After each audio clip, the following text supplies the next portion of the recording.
les candidats à l'immigration. Nous sommes au Maroc, à 2 km de l'enclave de Melilla. Une chasse à l'homme a commencé. Les forces marocaines appellent ça une opération de ratissage. C'est la deuxième de la journée. Je crois qu'il est récent. Ah, il est récent. Il est récent, hein, ils ont mangé. Le commandant El Hadji de la gendarmerie royale dirige l'opération avec 1200 hommes. Leur objectif, nettoyer le bois qui abrite jusqu'à 1000 clandestins africains dans des campements de fortune. Trace préparatif des échelles.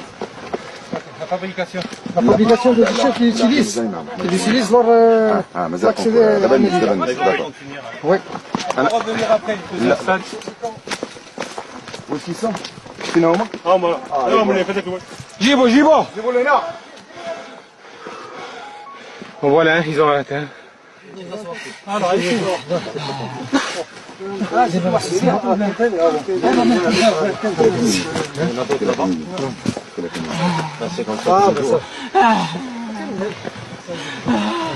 C'est le fatigué à cause de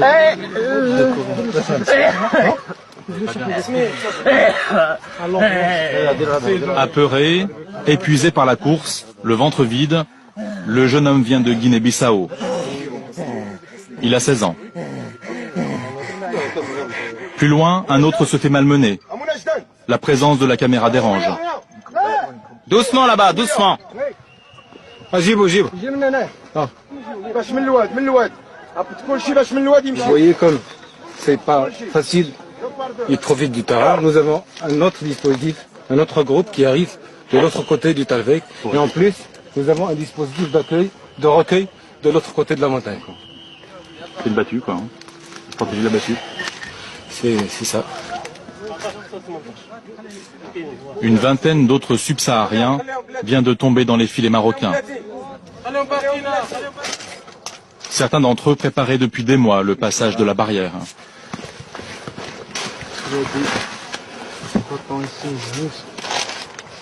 Mon colonel. Les cartes de téléphone, Là, ils ont des téléphones, ils communiquent tout le temps. L'échange de renseignements pour dévier l'attention du dispositif, ça c'est sûr. Lorsqu'on dit là vous faites du travail, mais comme on le disait, ils vont sans doute revenir, ou essayer de revenir. Non, vous savez, il y a des réseaux qui les exploitent contre de l'argent. Donc automatiquement, même s'il a refoulé, il peut arriver jusqu'en Algérie ou au Mali, il a repris, il paye et le réseau le ramène. Ouais. Donc, Encore une arrestation. Un jeune homme s'est fait surprendre alors qu'il rentrait au campement. C'est nouveau.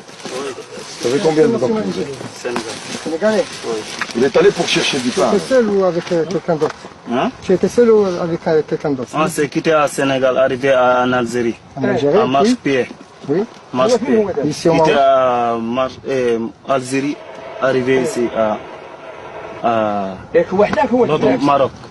Maroc où? Oujda ou bien Oujda. Oujda. Oui. Et d'Oujda, tu es Nador. directement ici.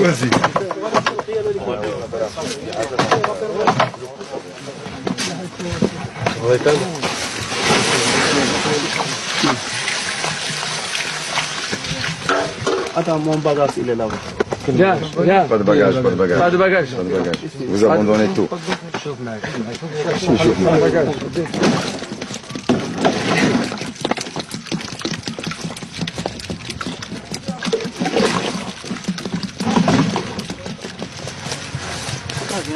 Maintenant, ils se regroupent vers le Talvegla pour prendre la barrière. Ils se regroupent pour organiser un assaut. Il y a un rassemblement là ce soir? Ils essayent de se rassembler. Ils communiquent et ils essayent de se rassembler, mais c'est pas évident. C'est un bouclier, normalement le bouclier est fait pour se protéger. Là, on protège l'Europe. Réellement, une collaboration. Voilà, l'un des deux qui a pris la fuite. Viens. Oui, l'autre, attention. Le jeu du gendarme et du clandestin est terminé pour ce soir. Au fil des mois, le Maroc est devenu le policier de l'Europe. Le gouverneur de Nador, la région frontalière de Melilla, s'est déplacé pour faire passer un message.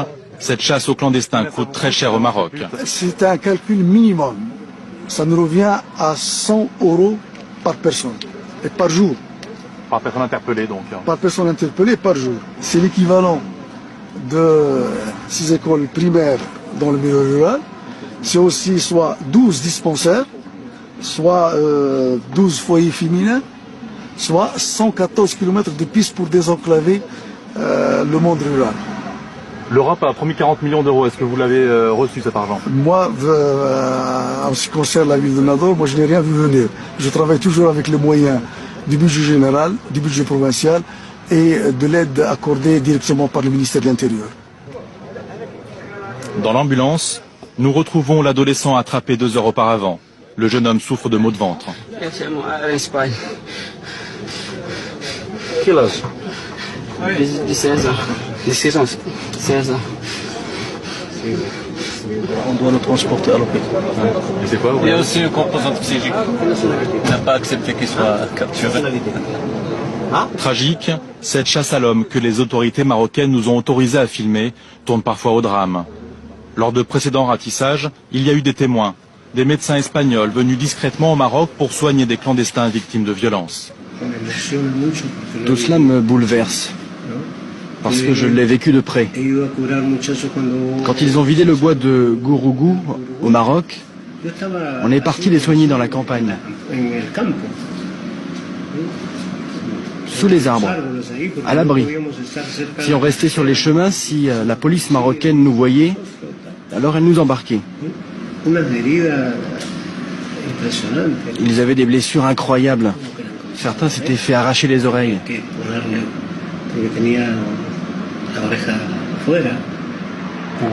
Il y a eu beaucoup de blessés, même des blessés par balle au Maroc.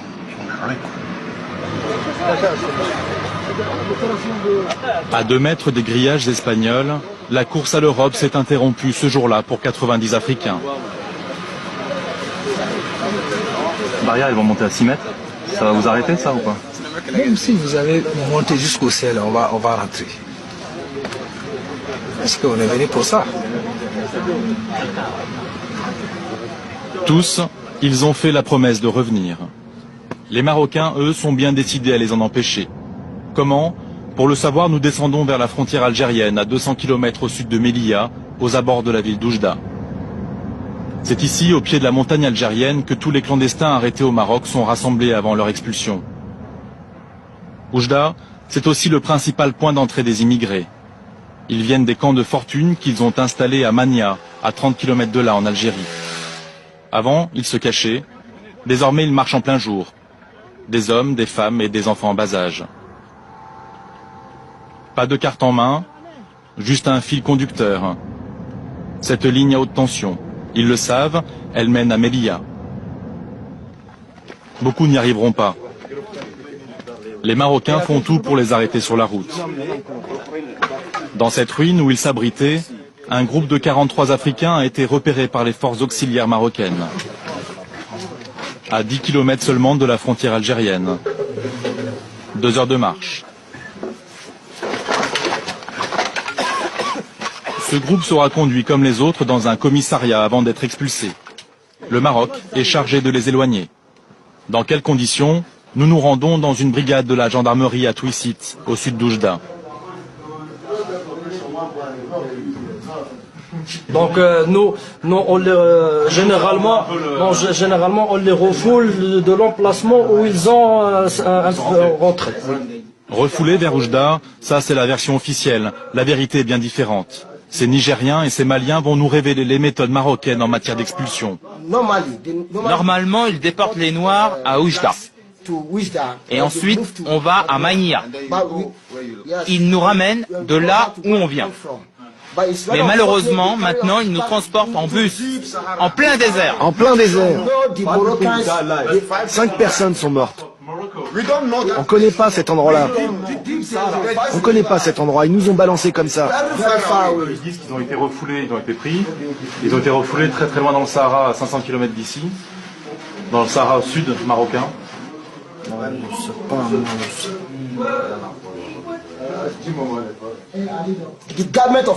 Le gouvernement marocain ne peut pas dire qu'il ne sait pas où il nous a emmenés.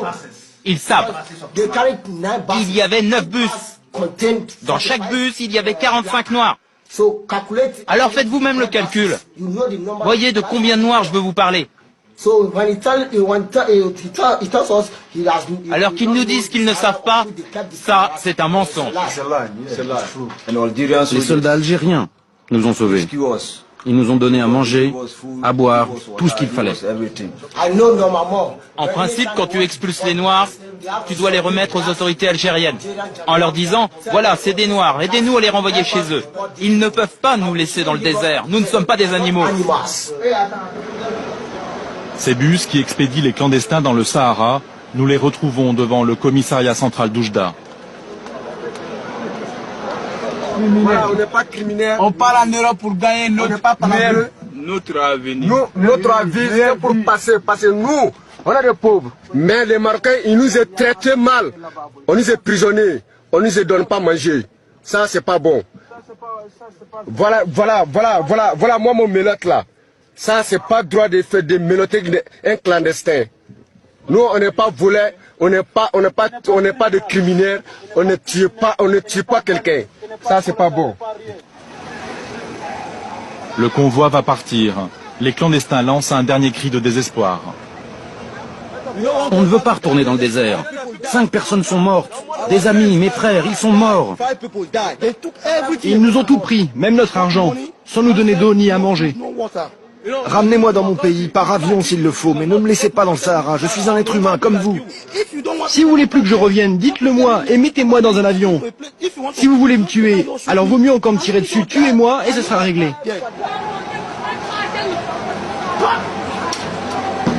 Trois jours plus tard, ces 250 Africains seront retrouvés en plein désert par une ONG.